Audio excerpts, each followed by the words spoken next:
ISIS is chopping off the heads of Christians and many others, drowning people in steel cages, burying people in the sand.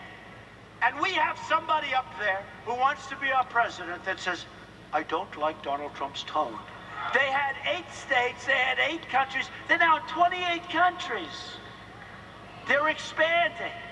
We're going to win with our military, which I said before is very, very depleted. But we're going to build it up, and we're going to make it strong, and we're going to make it powerful, and hopefully we're not going to use it other than to knock the hell out of ISIS. We have no choice. Did you hear that? They're not going to use it. Trump out on the campaign trail earlier today discussing ISIS. Trump is not a warmonger. As a stunning House GOP report finds that U.S. Central Command manipulated and distorted key data about the fight against ISIS in Iraq and Syria in order to minimize the threat that the radical Islamic group poses.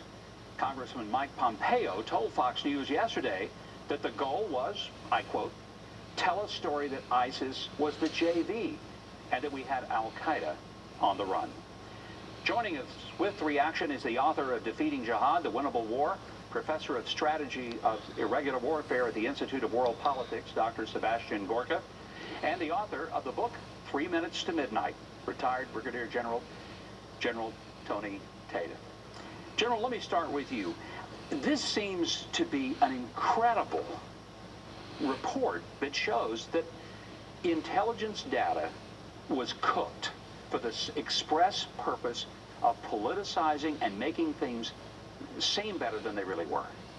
Governor, unfortunately, it's very credible, and it's just the tip of the iceberg. I have very well-placed sources inside this thing that tell me that someone from the Office of the Director of National Intelligence, who frequently meets with the president, directed a senior official in Central Command to quit producing products of record, as they're called, that showed negative intelligence that did not fit the narrative of the Obama administration. And so what you have here is a directive from the administration to cook the books. It's not within Central Command alone, and so you get this clashing that has led to this climate that the report, I've read the entire report, it talks about this toxic climate, and you have majors and lieutenant colonels and sergeants who just want to do the right thing for their country and aren't worried about their report cards.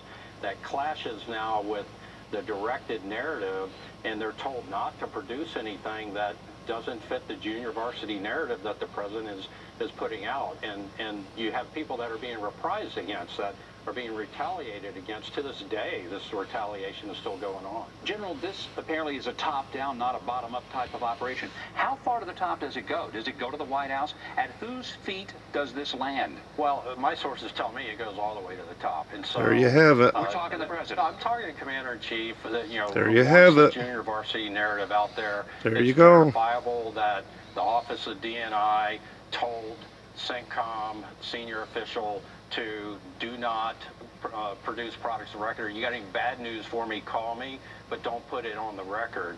And you've got the Arab Spring that's happening. There you go. I'm going to shut it off here. I've heard enough. Really what's happened is corruption, Obama, Iraq, Clinton. The Clinton Unfortunately, my Democratic Party's got to go. Got to save the Democrats, but we're going to vote Trump. With this